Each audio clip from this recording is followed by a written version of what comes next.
لبيك اللهم لبيك لبيك لا شريك لك لبيك إن الحمد والنعمة لك والملك لا شريك لك. أعوذ بالله من الشيطان الرجيم. بسم الله الرحمن الرحيم. الحمد لله رب العالمين والصلاة والسلام على رسول الله صلى الله عليه وسلم. Tunamshukuru Mwenyezi Mungu Subhanahu wa Ta'ala ambaye kwa taufiki yake ametujalia mwaka huu tumekwenda kutekeleza ibada ya hija. Kimsingi mahujaji wote ambao wa Tanzania ambao walikuwa ni karibuni 1353 pamoja na viongozi 33 wameweza kutekeleza ibada ya hija kwa mwaka huu kwa salama kabisa na wamekamilisha ibada hii. Kulitokezea maradhi mawili matatu kama ilivyo kawaida, lakini hakuna kitu ambacho kilikuwa ni kikubwa kilichosababisha pengine watu kukosa kutekeleza ibada ya hija. Na kwa upande wa kifo, safari hii hatukuwa na kifo hata kimoja. Kulikuwa kuna Mtanzania mmoja ambaye anaishi kule Saudi Arabia, ni mfanya biashara, ndiye ambaye alifariki, lakini hakuwa miongoni mwa mahujaji wa mwaka huu. Tunamshukuru Mungu kwamba tumetekeleza ibada ya hija. Palikuwa pana changamoto mbili tatu, lakini ni za kawaida katika ibada ya hija, na tumemaliza kwa sababu kikubwa ni kwamba wale watu watekeleze ibada hiyo. Tunamshukuru Mungu kwamba taasisi nyingi zilikuwa zimewaandaa vizuri, zimewafunza mahujaji wao, lakini bado inaonekana kwamba kuna baadhi ya watu ambao mafunzo wanayoyapata yanakuwa ni kidogo, na hususan wale ambao pengine wanatokea katika mikoani, hasa kwa upande wa Tanzania bara, pengine mpaka wanakuja kwa ajili ya safari tu, na wanapokuja sasa linakuwa ni gumu kidogo katika utekelezaji wao, lakini taasisi zinajitahidi katika kuwafahamisha, na wote tunasema kwamba wameweza kutekeleza ibada ya hija vizuri. Mpaka tunaondoka Saudi Arabia, takriban mahujaji wote walikuwa wamemalizika.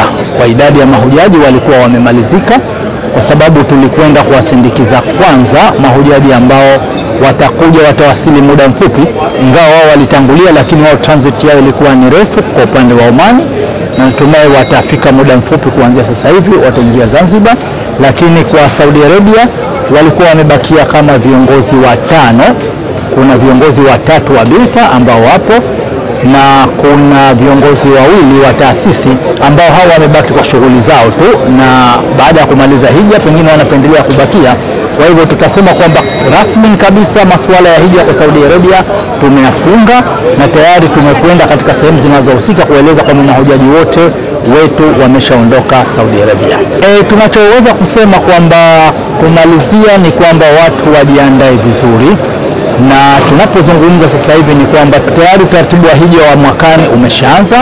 Tumeshakabidhiwa ratiba ya shughuli za hija, tayari tumeshapewa ratiba kipindi gani kitafanyika kitu gani, kipindi gani kitafanyika kitu gani, na naona kuna baadhi ya taasisi tayari zimeshaanza kutangaza gharama za hija, ingawa nilikuwa ngeliwasa baadhi ya taasisi kwamba waandikishe, lakini suala zima la kutangaza hija au kutangaza gharama natumai ni mapema sana, kwa sababu panapotokezea mabadiliko, na hasa tunapofanya katika vikao vya Zoom, kuna baadhi ya mambo mapya ambayo yanakuwa yanajitokeza ambayo yanaweza yakawa yana gharama. Sasa kama mtu atatangaza kabisa halafu atataja gharama, watu washatangaza halafu baadaye akaja akaongezea gharama, hili linakuwa si jambo zuri. Lakini kwa kifupi, shughuli zimeshaanza. Kwa mengeli waomba watu wote ambao wana nia ya kutekeleza ibada ya hija basi wajiandikishe mapema na waanze kujifunza mapema, waanze kuchukua mazoezi kama inavyolazimisha mapema, kwa sababu ibada ya hija inataka mtu ujitahidi kufanya mazoezi.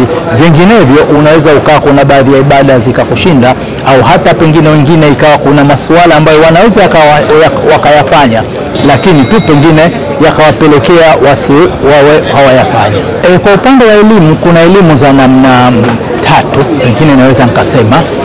Kuna elimu ya kuwajulisha watu kwa ujumla kuhusiana na ibada ya hija, kwamba nini dhima ya ibada ya hija, ni nani anawajibika kwa ibada ya hija, na wakati gani inawajibika kwa ibada ya hija. Hili ni jambo la ujumla ambalo hili takriban tumekuwa tukilifanya kwa ushirikiano mkubwa na taasisi umoja wa taasisi za hija Zanzibar UTAHIZA, kwamba watu wakipita katika misikiti mbalimbali, katika vyombo vya habari na hata katika mitandao mbalimbali tunakuwa tunatumia katika kuelimisha kuhusiana na jambo hili. Kwa hivyo hili ni la ujumla ili kuwawezesha watu wengi waweze kuhiji, na tunaweza tukasema kwamba lina mafanikio kwa sababu kila idadi siku zikienda mbele tunakuta kwamba idadi ya mahujaji wanaongezeka, ingawa bado ukilinganisha na idadi ambayo mahujaji wa Tanzania wanatakiwa wafikie, tutakuta kwamba bado idadi ya mahujaji wetu ni kidogo, kwa sababu kwa kawaida inatakikana Tanzania kupeleka mahujaji 25,000 na kidogo,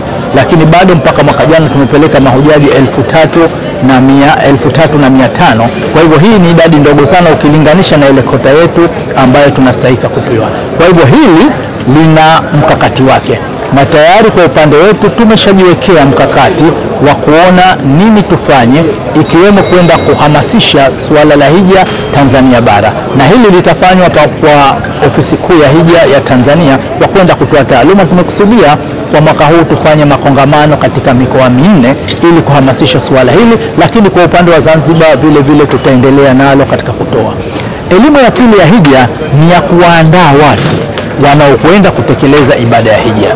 Hii mara nyingi inakuwa inatolewa na taasisi za hija zinazopeleka mahujaji, na vile vile kuna wahadhiri mbalimbali kupitia vyombo vya habari ambazo inakuwa inatolewa. Hili manake yule mtu tayari ambaye ameshaamua kwenda hija sasa anaandaliwa, na kuandaliwa ajue nini atakwenda kufanya, ajiandae vipi ibada anayokusudia kwenda kufanya. Kwa hivyo hii yote ni kwamba ni mafunzo ambayo anayopatiwa na atapatiwa mwanzo, lakini vile vile anapofika Saudia inakuwa kesho linaenda kufanyika jambo fulani, basi anakuwa anapewa mafunzo yale vile vile. Lakini si hilo tu, katika utendaji, mfano kuzunguka Al-Kaaba, pamoja na kwamba kafundishwa toka hajaondoka Zanzibar, lakini kafundishwa tena kesho jamaa kutafanyika tawafu fulani, lakini wakati wa kuzunguka vile vile kuwa na mtu ambaye anawaongoza, na katika kuwaongoza anafundisha yani kwa vitendo.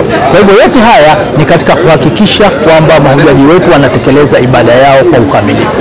Kwa hivyo tunapozungumza taaluma maana yake ni hiyo, lakini vile vile kuna taaluma nyingine, mtu anaporejea vipi ataihifadhi hija yake, kwa sababu unapotekeleza ibada ya hija unatakikana uichunge hija yako.